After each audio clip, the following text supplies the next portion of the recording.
네, 안녕하세요. 3주차 첫 번째 강의 시작하도록 할게요. 자, 유인물하고 지금 교재 다 피셨죠? 네, 대답이 지금 있었습니다. 폈다고. 자, 그러면 시작할게요. 오늘부터는 우리가 이제 이전 시간에는 해부생리 부분하고 간호력, 신체검진, 또 기타 이제 영양장애 이런 부분들에 관련돼서 저희가 공부를 했고, 실제로 이제 질환에 관련돼서는 오늘부터 수업을 나갑니다. 그래서 이 질환은 질환의 원인, 그 다음에 증상, 그 다음에 검사는 어떤 거를 하느냐, 그 다음 치료는 어떤 거를 하느냐, 그 다음 우리가 제공해낸 간호는 뭐냐, 이렇게 해서 5가지를 중심으로 제가 강의를 진행하려고 하고 있습니다. 그래서 여러분들도 강의하고 나서 수업 끝나고 나서 이 질환별로 원인, 증상, 검사, 치료, 간호가 어떻게 되는지를 보지 않고 말할 수 있도록 복습을 좀 해주시기를 바랍니다. 뭔지 아시겠죠?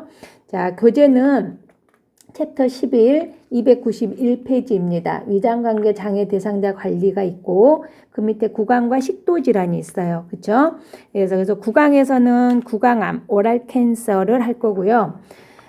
여러분 교재에 보시면 식도 관련 질환이 296페이지 보면 이완불능증이 있고, 그 다음에 299페이지 위식도 역류 질환이 있고, 301페이지에 보시면 식도 열공 탈장, 302페이지에 식도 개실이 있습니다.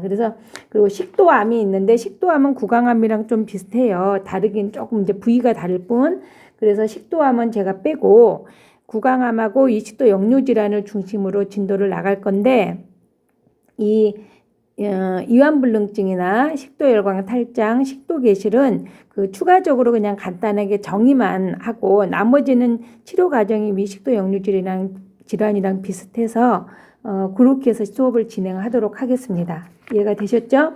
자, 그러면 구강암부터 가볼게요. 구강암.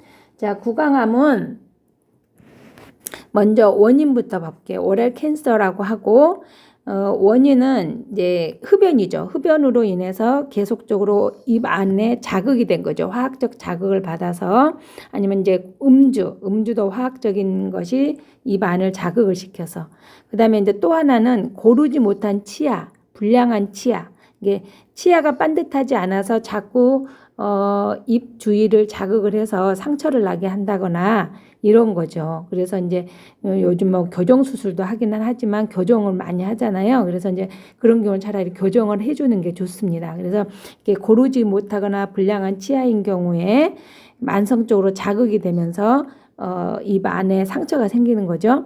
그 다음에 이제 뜨거운 음식물이나 자극적인 음식을 먹으면, 뜨거운 음식 먹으면 어떻게 해요? 입안에 헐잖아요. 헐어. 그죠? 이제 그게 반복이 되게 되면 거기가 이제 암 세포가 생길 수가 있다는 거예요. 그래서 뜨거운 음식이나 자극적 음식을 먹었을 때, 그 다음에 이제 자외선에 많이 노출이 되었을 때, 그 다음에 이제 바이러스 중에 구강암을 일으키는 바이러스가 있어요. 이거는 또 시험에도 잘 나오니까 좀 알아두세요. 인간 유두종 바이러스라고 해서 HPV, 그죠? 요 바이러스가 구강암을 일으키는 바이러스로 많이 사용이 되고요. 작용을 하고요. 그 다음에 헬퍼스 바이러스 있죠. 단순포진 바이러스. 그래서 HSV 단순포진 바이러스가 또 요 구강암을 일으키는 바이러스입니다. 그래서 이제 이런 것들이 입 안이나 혀나 또 입술이나 이런 데 자꾸 자극이 되면서 얘가 이제 암 덩어리로 발생을 하게 되는 것이 원인 병태입니다. 그래서 이제 흡연이나 음주, 그다음에 고르지 못한 치아 같은 경우, 그다음에 뜨거운 음식물이나 자극적 음식으로 인한 경우, 그다음에 이런 경우는 우리가 미리 이제 이런 것들을 예방을 할 수가 있잖아요. 그래서 나중에 간호로 이제 예방 간호로 들어가 줘야 됩니다. 이해가 되셨죠? 그 다음에 구강암이 발생되면 나타나는 증상을 볼게요. 이 부분도 굉장히 중요합니다. 먼저 백반증이라고 루코플라키아라는 백반증이 생기는데, 말 그대로 이 백이 흰색이라는 겁니다. 그래서 흰색 반점이라고도 하고, 이거 이제 흡연자 반점, 예를 들면 흡연을 많이 하는 사람들한테서 나타나는 반점이에요. 흰색 반점. 그래서 이 표면이 거칠고 경계가 뚜렷하게 나타나는데 여러분 교재의 293페이지에 보시면 그림이 잘 나와 있습니다. 그 흰색 보이시죠? 거칠거칠하면서 이렇게 딱 나타나는 이것이 백반증이라고 이야기를 합니다. 그 다음에 또 하나는 적색반증이 생기는데 적색반증은 말 그대로 빨간색이에요. 약간 우리 혀가 핑크색인데 핑크색보다 또 진한 빨간색 반증, 백반증처럼 반증이 나타나는 거예요. 똑같이. 그래서 입이나 혀 위에 많이 발생을 합니다.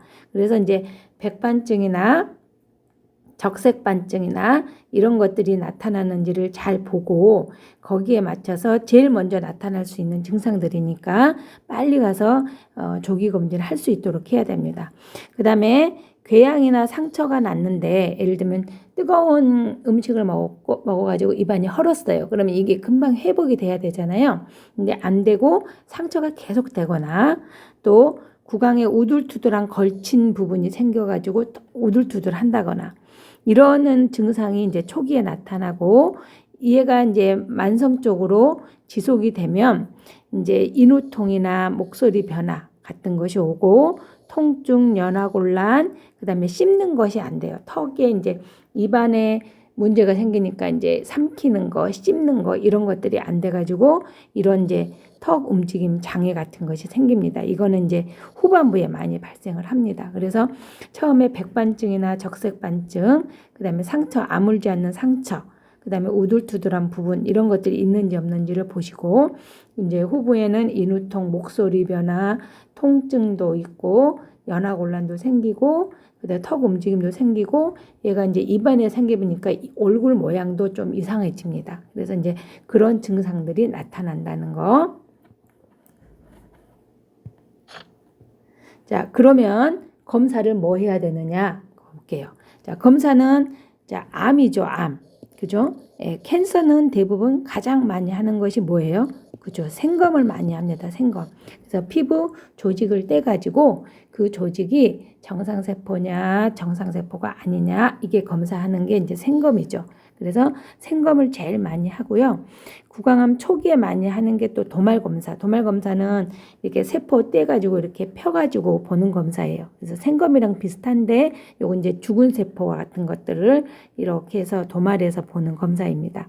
그 다음에 톨루디엔 검사라고 해가지고 이 블루 테스트가 있어요. 이게 청색 그 약을 넣어서 하는 검사인데 이것도 이제 암세포인 경우는 얘가 변하거든요. 색깔이. 그래서 이 검사를 하는 거고 그다음에 그 제일 많이 하는 거는 생검입니다. 그래서 이제 생검할 때는 동의서 받아야 되고 하고 나서는 그 조직을 뗀 거기 때문에 이제 출혈이나 통증이 발생할 수 있으니까 그런 부분들에 대한 간호가 들어가야 되겠죠. 그다음에 컴퓨터 촬영을 해야 됩니다. 제일 많이 하는 게 CT 촬영을 제일 많이 하죠. 그래서 단층 촬영, 컴퓨터로 이렇게 잘라서 하는 단층 촬영을 할 때는 먼저 얘도 동의서를 받아야 됩니다. 왜 동의서를 받아야 되냐면 조영제가 들어가요. 그래서 동의서를 받아야 되고 그러면은 18게이지로 IV 라인 확보해서 조영제가 들어가는데 그래서 조영제 알러지가 있는지 없는지를 꼭 확인을 해야 됩니다. 그리고 조영제가 들어가기 때문에 뭐 해야 돼요? 금식해야 돼요. CT 촬영할 때.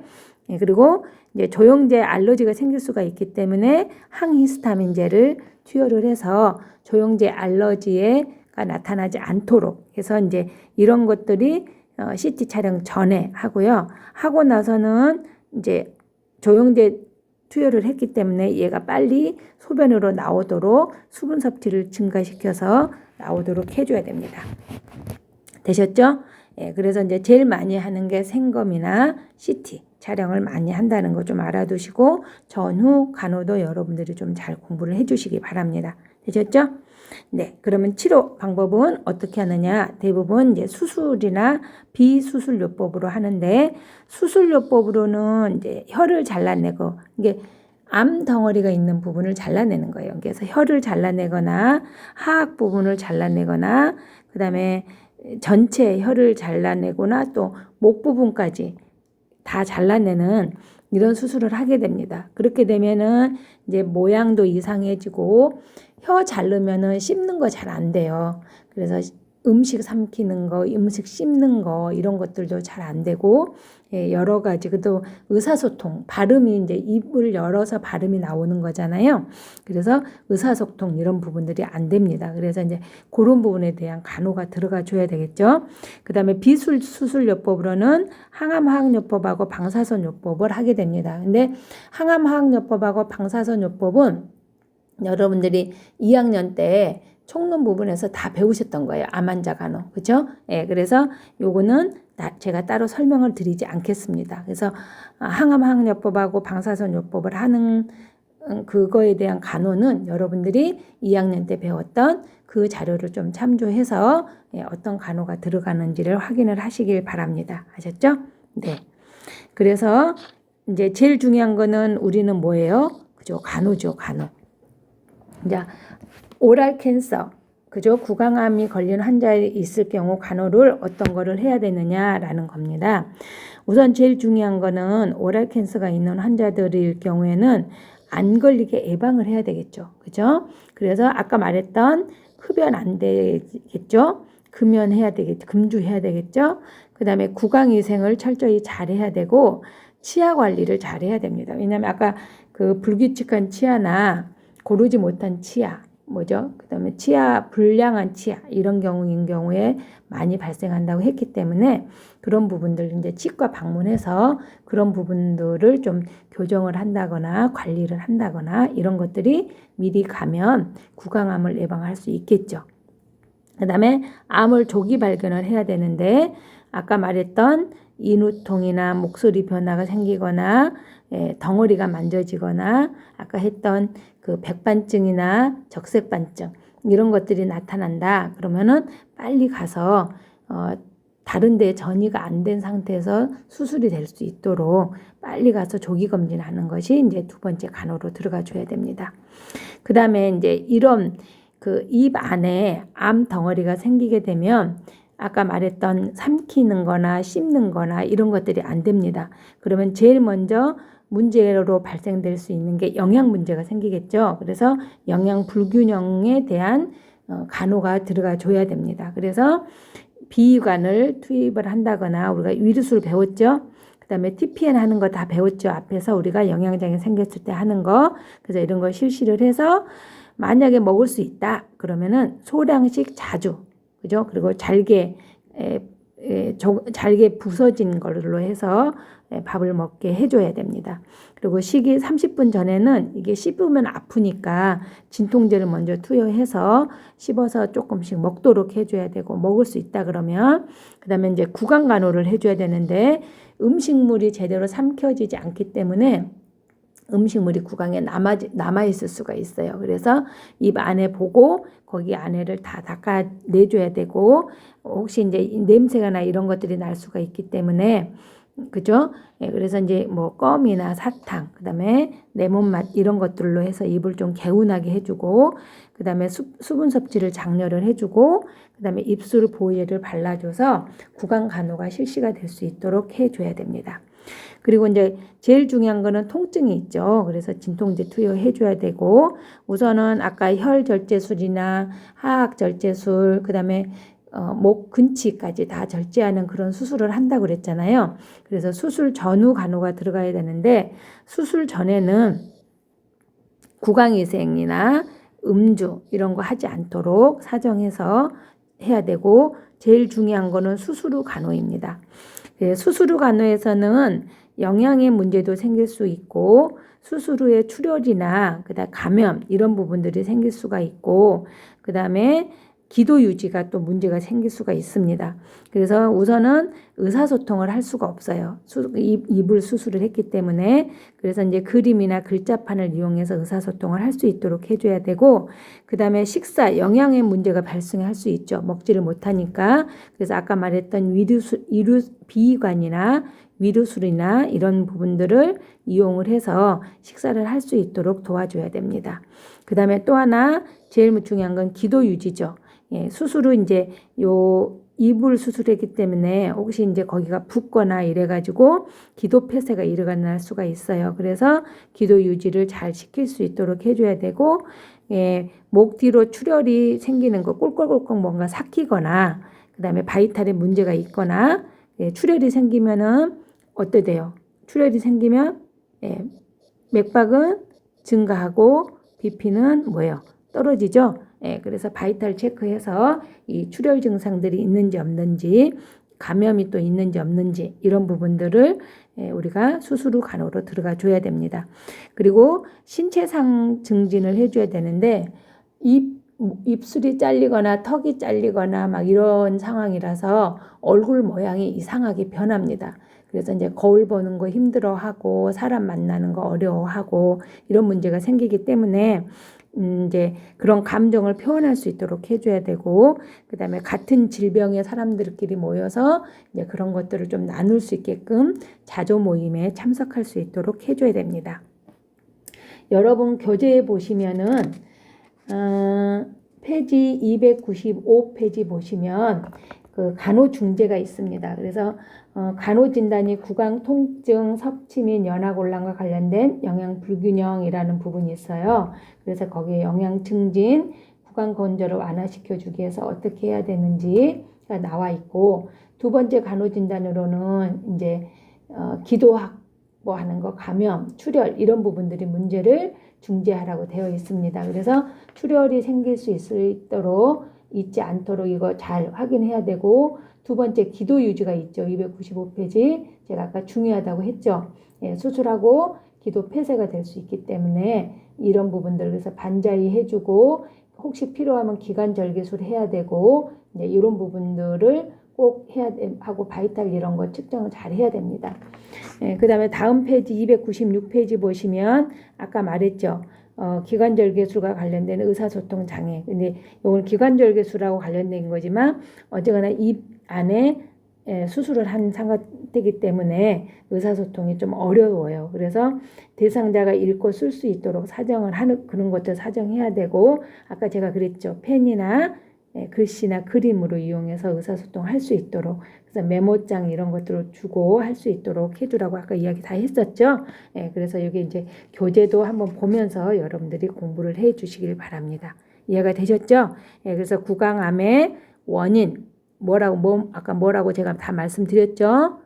그 다음에 증상으로 뭐가 나타나고, 그래서 검사는 생검하고 CT를 찍어야 되고, 그 다음에 치료로는 수술하고 그 항암 항요법, 방사선요법을 한다.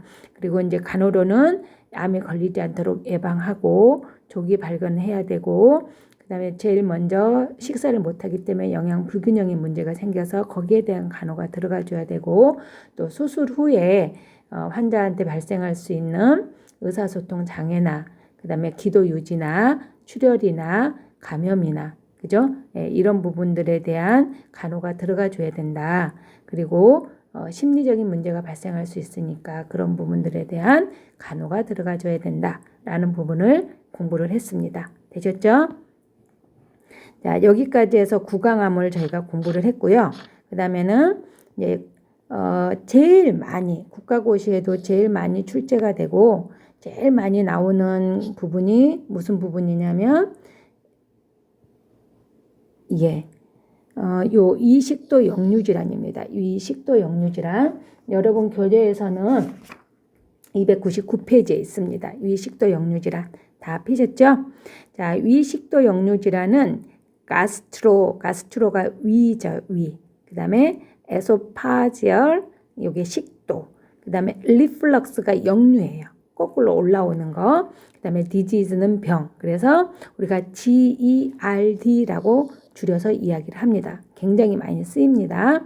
그래서 가스트로에소파지얼 리플렉스 디지즈, 그래서 이거는 증후군으로 우리가 많이 분류하는 질환 중에 하나입니다. 그래서 여러분들이 잘 알고 공부를 해주시고 국가고시에 굉장히 많이 출제가 되는 질환입니다. 그리고 우리나라에 워낙 많이 있는 질환이에요.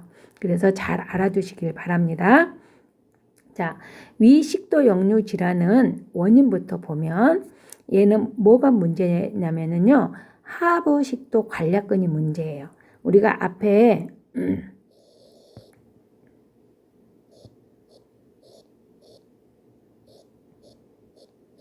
이렇게 있으면 우리가 식도가 여기서 이제 경추에서부터 시작해서 여기부터 시작해서 요 하부식도 여기까지, 그죠?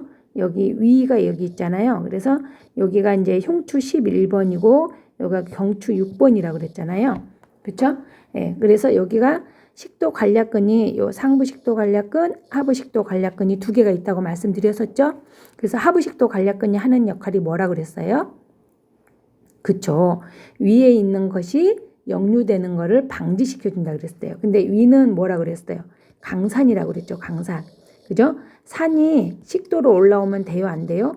안 돼요. 그죠? 안 되기 때문에 이 하부식도 관략근이 잘 해줘서 이 올라오지 않도록 해줘야 되는데, 이 하부식도 관략근의 이 방어적인 역할을 잘 해줘야 되는데 이해가 문제가 생긴 거예요.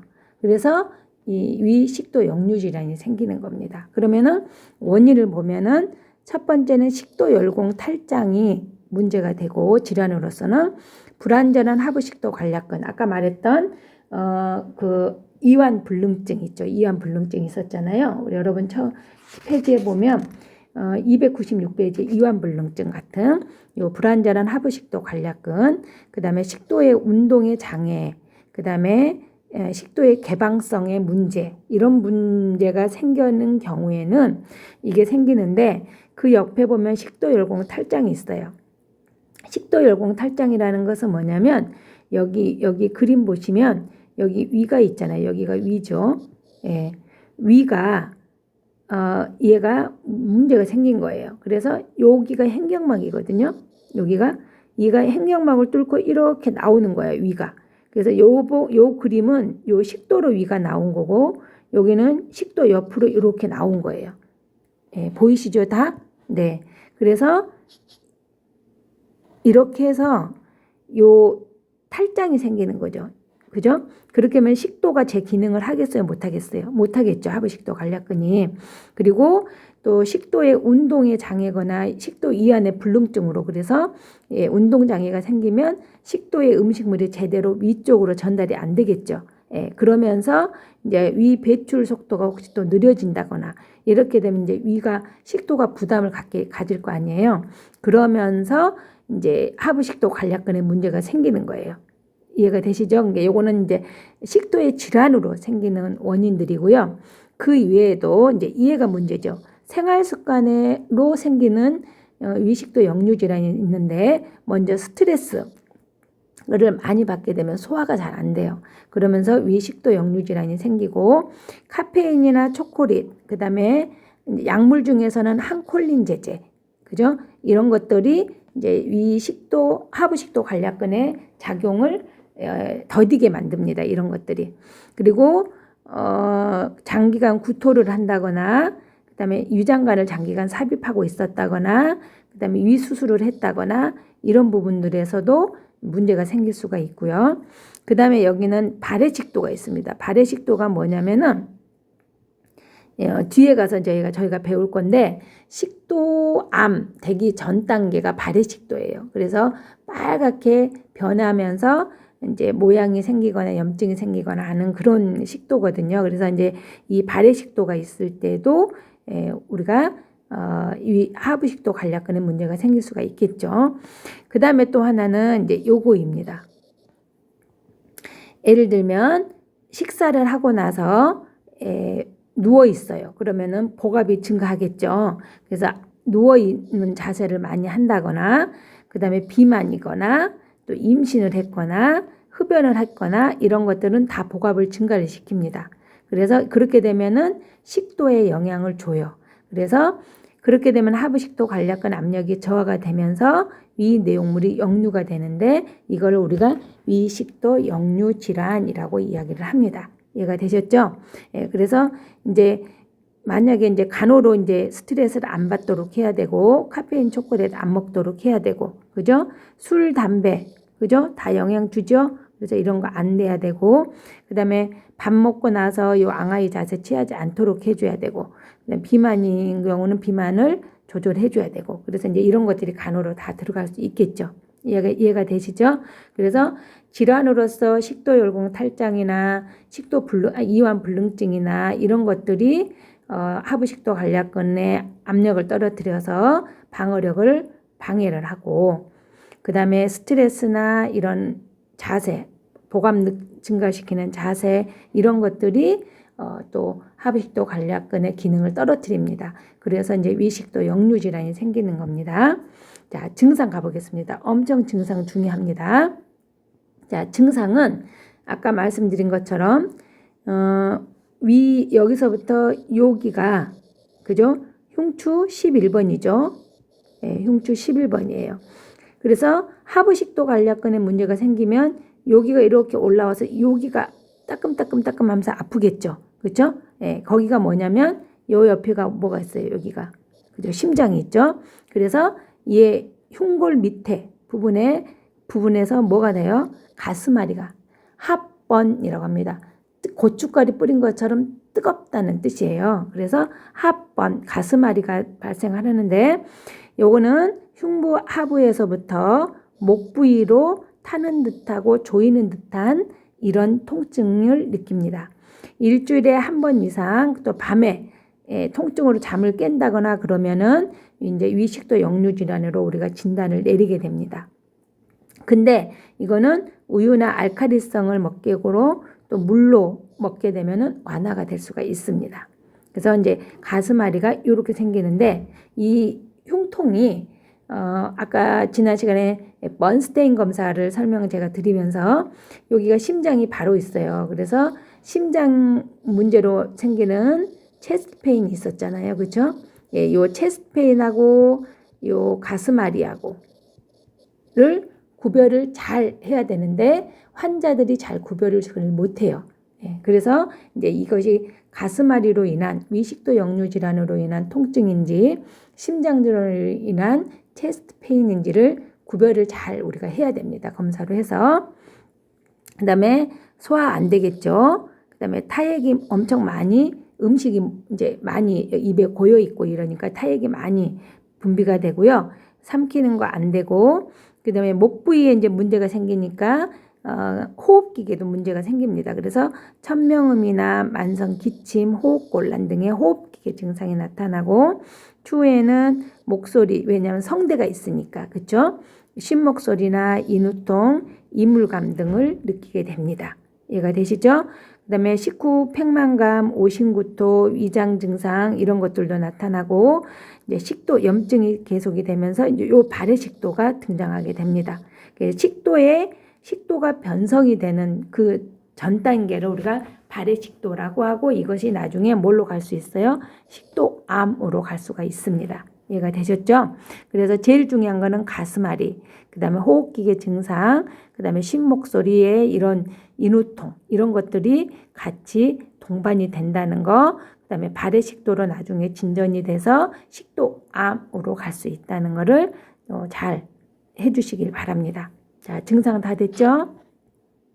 자, 검사 갈게요. 자, 검사는 우리가 지난 시간에 앞에 검사하면서 저희가 다 배웠었어요. 그죠? 예, 다시 한번 식도에 관련된 검사를 다시 한번 보면 내시경 검사가 있습니다. 그래서 위식도 역류 질환일 때는 내시경 넣어서 대부분 하는데 여기는 지난 시간 말했던 것은 50%가 뭐로 나올 수 있다고요? 그죠? 정상으로 나올 수 있다고요. 그래서 이제 50%가 정상으로 나올 때 많이 하는 검사가 이제 번스테인 검사라고 했죠.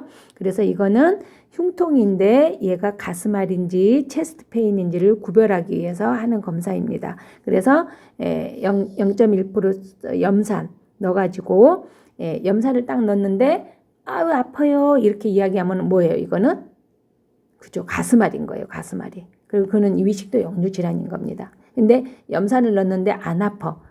그죠? 근데 통증이 있어. 그러면은 뭐예요? 이거는 체스트 페인인 거예요. 무슨 말 이해 가시죠? 예, 그리고 식도 폐하 검사 지난번에 이야기했죠? 식도는 워낙에 7 정도 폐하가 돼야 되는데 만약에 위식도 역류 질환으로 인해서 위에 있는 그 산이 이렇게 넘어오게 되면 식도에서 폐하 검사가 이제 1, 2도 될 수 있다 그 말이에요. 그래서 24시간 관 꽂아서 하면서 그 하는 폐하 측정해 갖고 하는 검사 지난번에 설명했었죠. 그다음에 그 식도 내압 검사, 운동 검사 했었어요. 예, 이렇게 해서 올라가야 되는데 안 올라가요. 그렇죠? 예, 그래서 식도 하부 관략근을 압력을 측정하는 방법이고 조영제 넣어서 조영수를 하는 방법. 그다음에 발의 식도나 이제 위암을 감별 진단을 해야 되는데 이거는 이제 생검을 통해서 하게 됩니다. 여기 보면은 이렇게 이제 핑크색인 부분이에요. 식도가. 근데 요 부분 보이시죠? 예, 요 부분이 조금 빨갛게 변해돼 있죠. 네, 요것이 정상이에요. 근데 이렇게 빨갛게 변해 있어요. 예, 이러면은 발해식도라는 거예요. 발해식도. 그래서 이제 이것이 뭐로 갈 수 있다고요?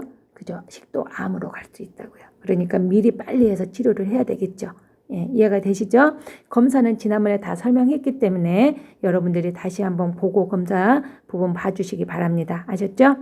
자, 그래서 이제 치료 방법은 검사까지 했으니까 치료 방법은 약물요법이 있습니다. 약물요법하고 두 번째는 수술요법이 있어요. 근데 이제 제일 많이 사용하는 거는 약물요법입니다.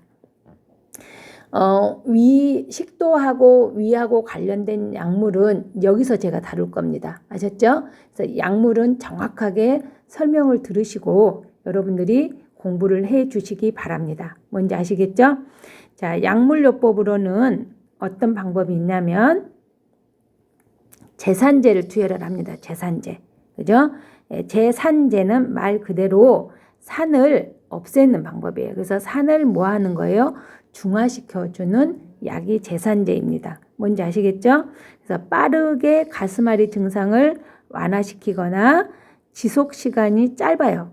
이렇게 빠르게 통증은 감소시키지만 지속하지는 않다는 거죠. 우리가 산을 담당하는 거, 위가 강산이 되는 이유는 누구 때문에요? 염산이죠, 염산. HCl 때문에 그러는 거잖아요. 이 HCl이 벽세포에서 나오는 거잖아요. 이 산을 중화시켜서 산의 기능을 떨어뜨리는 것이 제산제예요. 뭔지 아시겠죠? 그래서 이거는 요거는 식후에 먹습니다. 식전이 아니라 밥 먹고 나서 이제 그 중화를 시켜주는 그런 역할을 해주는 겁니다. 이거는 두 가지 종류가 있는데 알루미늄 제제가 있고 마그네슘 제제가 있어요. 그래서 알루미늄 제제의 가장 대표적인 게 암포젤 많이 들어보셨죠? 여러분 그 쪽쪽 빨아먹는 그 겔포스 있잖아요. 겔포스. 그죠? 겔포스 같은 것들이 요거입니다. 알루미늄 제제. 그래서 암포젤. 그 다음에 마그네슘 제제로 미란타라는 것이 있습니다. 이게 둘 다 팩으로 되어 있고 빨아먹는 거예요. 근데 알루미늄 제제는 변비를 일으키고요. 마그네슘 제제는 설사를 일으킵니다. 근데 이게 이제 마그네슘이랑 알루미늄 같은 경우는 다 뭐예요? 중금속이잖아요. 그렇죠? 그래서 이걸 많이 먹게 되면은 안 되겠죠. 그래서 이제 이런 합병증이 있는데 이제 변비나 설사를 일으키고 얘는 제산제는 이제 내성이 있어요. 이것도. 그래서 이제 이런 부분들도 부작용으로 있습니다. 그래서 제산제는 크게 알루미늄 제제, 마그네슘 제제가 있고 암포젤 미란타라는 약들이 있고 변비 설사에 부작용이 있다는 것 좀 알아두시고요. 자, 두 번째 약은 H2 수용체 차단제입니다. 이게 이제 히스타민 수용체 차단제거든요. 히스타민은 크게 세 가지가 있어요. H1, H2, H3가 있어요. 그죠? 근데 H1은 알레르기에 관여하는 수용체예요. 이 히스타민을 받아들이는 수용체가 세 가지가 있는데 H1 수용체는 알레르기에 반응하는 수용체예요. 우리가 아까 조영제 주면은 우리가 알레르기 반응을 한다 그랬잖아요. 그래서 CT 할 때 조영제 들어가게 되면 이 조영제로 인해서 알레르기가 발생하지 않도록 항히스타민제를 쓴다고 했었잖아요. 그것이 H1 수용체를 차단하는 항히스타민 제제예요. 이해가 되시죠? 근데 이제 여기는 위에 관련된 거니까 위산 분비에 관련된 수용체는 H2예요. 그래서 H2 수용체에서 뭐를 분비를 해요? 염산을 막 분비를 시키는 거예요. 산을. 그래서 이제 그 위에서의 소화를 촉진시켜주는 역할을 해주는 거거든요. 그리고 H3는 신경 전달에 관여하는 수용체예요. 그래서 얘는 이제 신경계에서 관여하는 건데 우리가 지금 배우려고 하는 거는 뭐냐면 요거예요. H2 수용체. 그러면 H2 지금 산이 많아야 돼요? 적어야 돼요? 그죠? 적어야 되죠. 그래서 얘를 뭐 해야 돼요? 뭐 하는 거? 억제하는. 그래서 H2 수용체 차단제라고 이야기를 합니다. 이해가 되시죠? 그래서 염산의 분비를 저하시켜서 하는 거고 종류로는 잔탁, 라니타딘이나 그 다음에 타가메시라는 시메티딘이라는 약들이 있습니다. 제일 많이 쓰는 게 잔탁을 많이 쓰죠. 타가메시도 많이 씁니다. 임상에서. 그래서 잔탁이나 타가메시를 많이 쓰고 있고요. 부작용으로는 얘가 내성이 있습니다. 내성. 가장 그리고 혼돈이나 디즈니스, 어지러움증 이런 것들이 발생할 수가 있어요. 제일 중요한 게 내성이 있다는 게 제일 좀 안 좋은 거죠. 이해가 되셨죠? 약물도 알아두시고 부작용으로 내성이 있다는 것도 잘 알아두시기 바랍니다. H2 수용체 차단제, 첫 번째 제산제, 두 번째 H2 수용체 차단제. 되셨죠? 자, 세 번째로 많이 쓰는 것이 뭐냐면 PPISJ입니다. PP가 뭐냐면 프로톤 펌프라는 건데 이 위 안에는 여기에 프로톤 펌프라는 막이 있어요. 막. 그래서 이 채널이 있어서 이 프로톤 펌프가 하는 역할이 여기가 위 안이고 이 밖이에요. 그래서 얘가 H+를 안으로 들여보내고 칼륨을 밖으로 빼면서 통로에 작용을 해주는 것이 이 프로톤 펌프입니다. 근데 그러면 수소를 많이 안으로 들어가면 위 안에 산이 막 증가가 되겠죠. 그죠? 그러면 돼요? 안 돼요? 지금 안 되는 거잖아요. 그죠?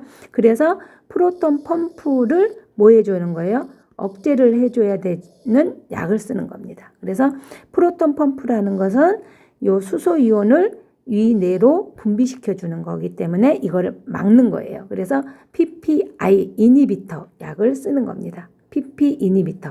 이해가 되시죠?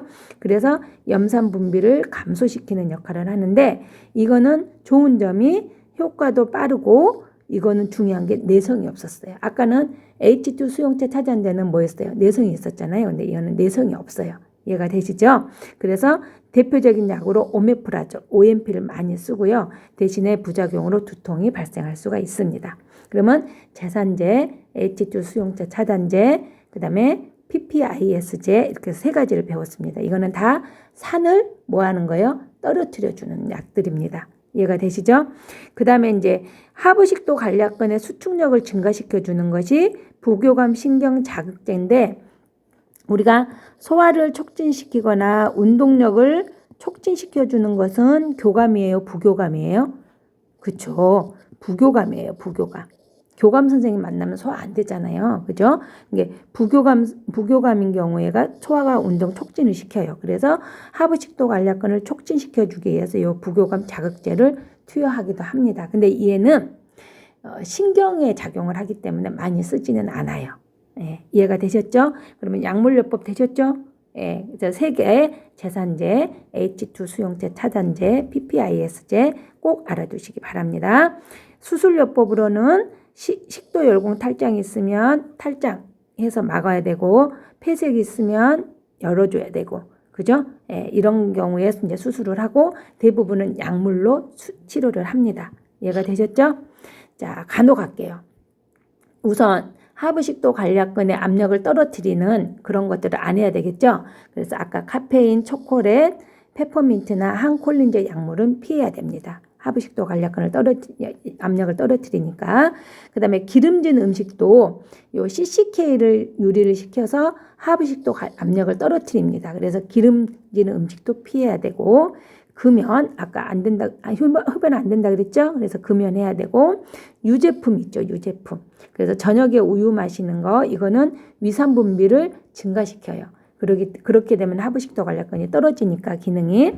그래서 유제품을 피해야 되고 위 팽만감을 감소시키기 위해서 소량씩 자주 먹는 게 좋고 저녁 늦게나 그죠? 야간에 식사하는 건 안 좋습니다. 왜냐하면 그대로 누우니까. 그죠? 그다음에 식사와 물을 많이 먹게 되면 위평만을 하게 돼요. 그래서 식사하는 중에 물 마시는 것보다는 식간, 그러니까 식간이라는 건 아침하고 점심 요 사이를 식간이라고 하는 거예요. 그때 물을 마시는 게 좋습니다. 식사 중에 마시는 게 아니라. 그다음에 자극적인 음식 피해야 되고, 그다음 민감한 음식, 산에 민감한 거, 오렌지, 토마토 이런 것들, 자몽 이런 것들은 산이 많이 있습니다. 그래서 이런 거 피하고, 체중 아까 감 있으면 체중 감소시키고, 스트레스도 원인이라 그랬죠. 그다음에 식후에 30분 정도 꼭 30도 상승 앉아 있게 해줘야 되고, 식후 2-3시간은 눕지 않도록 해줘야 되는 것이 간호로 들어가 줘야 됩니다. 이해가 되셨죠?